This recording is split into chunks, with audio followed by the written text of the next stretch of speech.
Imagine you're scrolling through a salvage auction website at 2 in the morning, the kind of site most people have never heard of. And you see it. A Bugatti Veyron. Listed with flood damage, a salvage title, and a starting bid that's roughly 1% of what this car sold for new. Most people would assume it's a scam and keep scrolling. Matt Armstrong apparently did not. What followed is one of the more fascinating car stories to come out of the UK YouTube scene in years. A secret purchase, a car with a genuinely murky history, and a restoration project so technically complicated that even Bugatti's own engineers have described the Veyron systems as borderline unmaintainable without factory support. This isn't a flip. This isn't a quick rebuild video. This is Matt Armstrong betting serious money on one of the most mechanically complex road cars ever produced, and doing it quietly, without telling anyone. So let's talk about what he bought, what it actually costs to bring one of these back to life, and why the secret part of this story matters more than you might think. First, some context on the car itself, because the Bugatti Veyron is genuinely unlike anything else on the road, and that matters enormously when we start talking about what Matt is dealing with. The Veyron launched in 2005, after years of development that Volkswagen Group reportedly poured over €1 billion into. It wasn't just a fast car. It was an engineering statement. The 8.0-liter W16 engine, 4 turbochargers, all-wheel drive, a 7-speed dual-clutch gearbox. At launch, it produced 1,001 horsepower and hit 253 miles per hour. Those numbers seem almost normal now in the age of the Chiron and the Rimac Nevera. But in 2005, they were genuinely shocking. Road and Track called it the most technically sophisticated production car ever built, and they weren't being hyperbolic. Bugatti built 450 standard Veyrons between 2005 and 2011, then continued with the Super Sport and Grand Sport variants until 2015. New, they started at around £1 million in the UK. Today, clean examples trade anywhere from £700,000 to over £1.5 million, depending on specification and provenance. But here's the thing about the Veyron market that most people don't fully appreciate. The running costs are what actually separates serious buyers from everyone else. A full service on a Veyron runs approximately £25,000 to £30,000 in the UK. The tires, a bespoke Michelin pack system that Michelin no longer manufactures, cost around £30,000 per set, and finding a set at all has become increasingly difficult as supply dries up. The fuel tank holds 100 liters. At full throttle, that tank empties in roughly 12 minutes. And if something goes wrong electronically, which, given the age of these cars, is increasingly common, you're looking at systems so proprietary that independent mechanics frequently refuse the work entirely. So when Matt Armstrong, who built his name restoring Lamborghinis and McLarens from salvage, decides to take on a Veyron, it's a meaningful step up in complexity. And the fact that he apparently tried to keep it quiet for weeks suggests he understood exactly what he was getting into.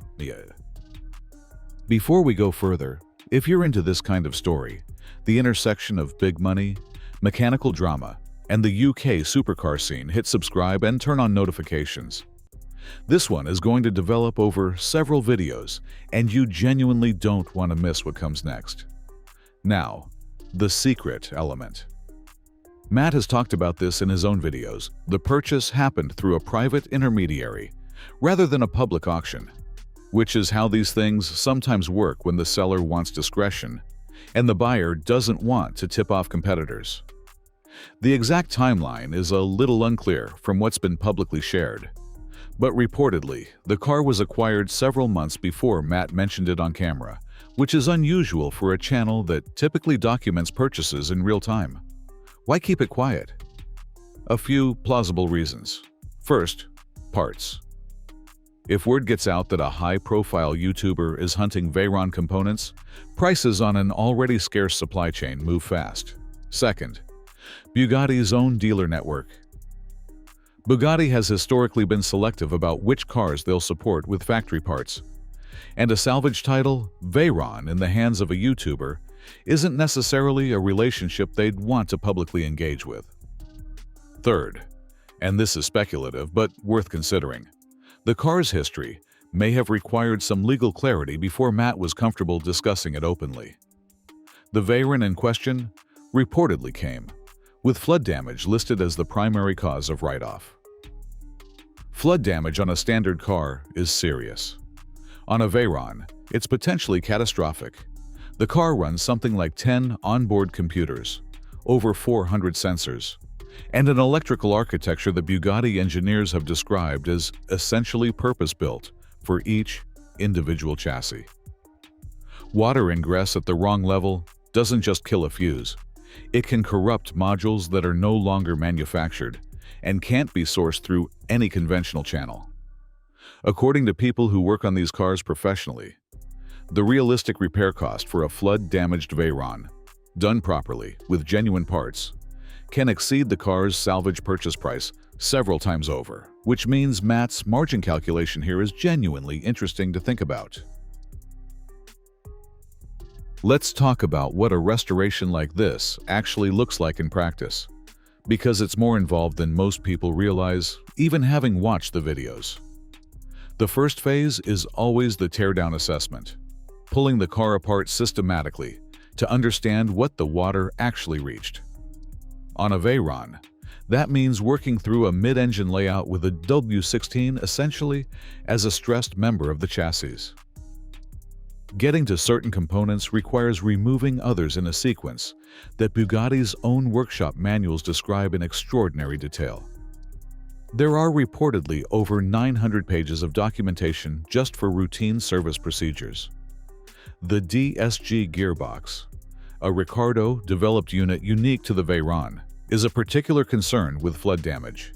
It contains clutch packs and hydraulic circuits that respond badly to contamination, and sourcing replacement internals through legitimate channels is extremely difficult.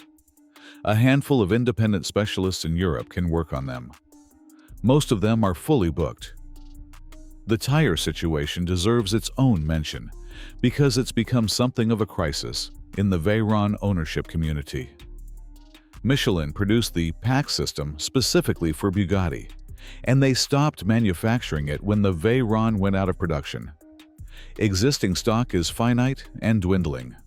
Several owners have reported being quoted waiting times of 6 to 12 months for a full set, and the prices have risen accordingly.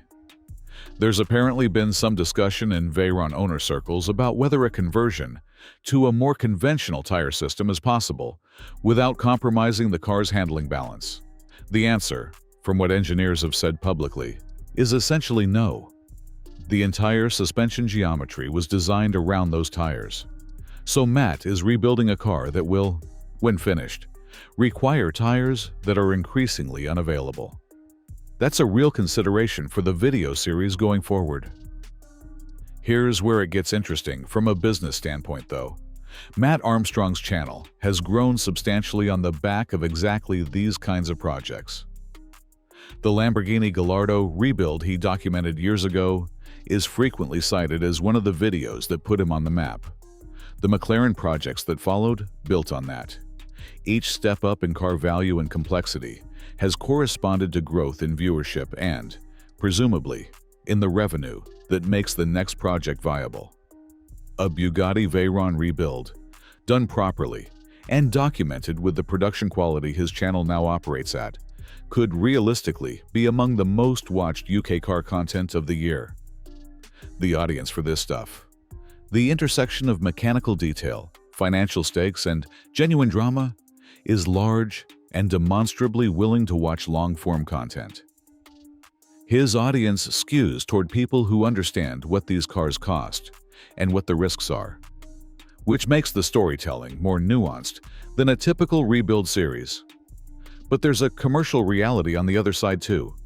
The parts costs are real, the specialist labor costs are real, and unlike a Lamborghini, where the aftermarket is reasonably developed and independent specialists are accessible, the Veyron ecosystem is genuinely thin. If something goes wrong that requires factory intervention, and Bugatti elects not to engage, which they're reportedly not obligated to do with salvage title cars outside their network, Matt is navigating that without a safety net. Whether that risk is covered by the content revenue the series generates is something only Matt's accountant knows.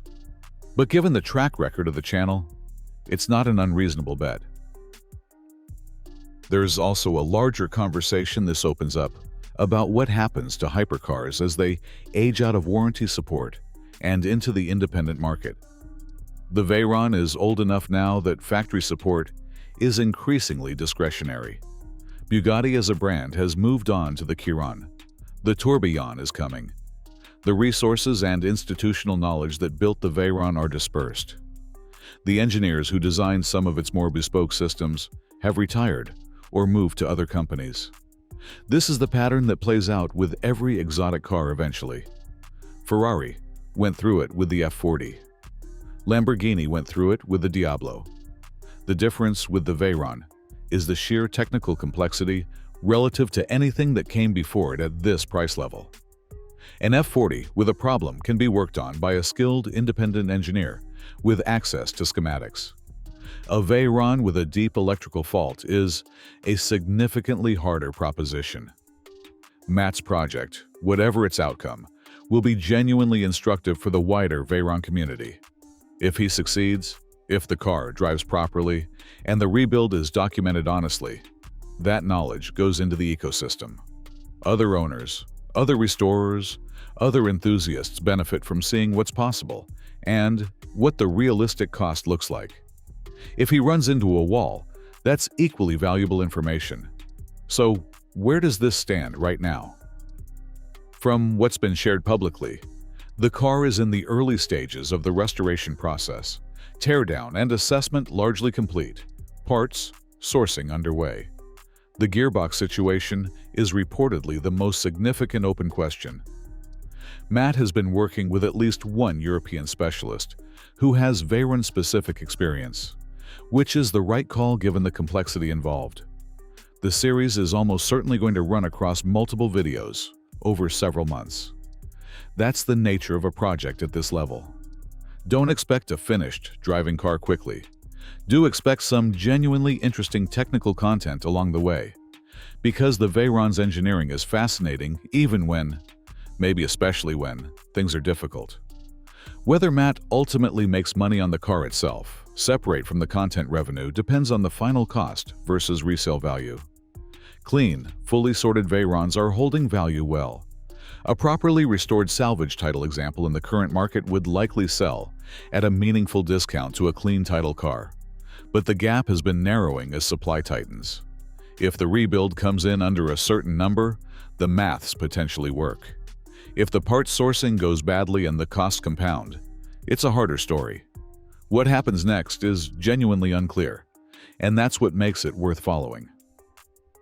There are a few scenarios. The rebuild goes smoothly, and Matt ends up with a running Veyron that he can sell, keep, or use for future content. The gearbox or electrical systems throw up a problem that requires Bugatti's involvement, and we find out whether that relationship is possible. Or something unexpected surfaces about the car's history that complicates the project in ways that haven't been discussed publicly yet. Any of those outcomes makes for compelling content, and all of them tell us something real about what it means to own and maintain a car at this level of complexity. If you want to follow this story as it develops, subscribe and hit the bell. I'll be covering each video in the series as it drops, with additional context on the technical and financial side that doesn't always make it into the main channel. Next time, we're looking at the wider salvage Veyron market. How many of these cars exist in damaged condition? What they're trading for? And what the realistic ceiling is on a restored example? That's a more interesting question than it looks at first glance. See you then.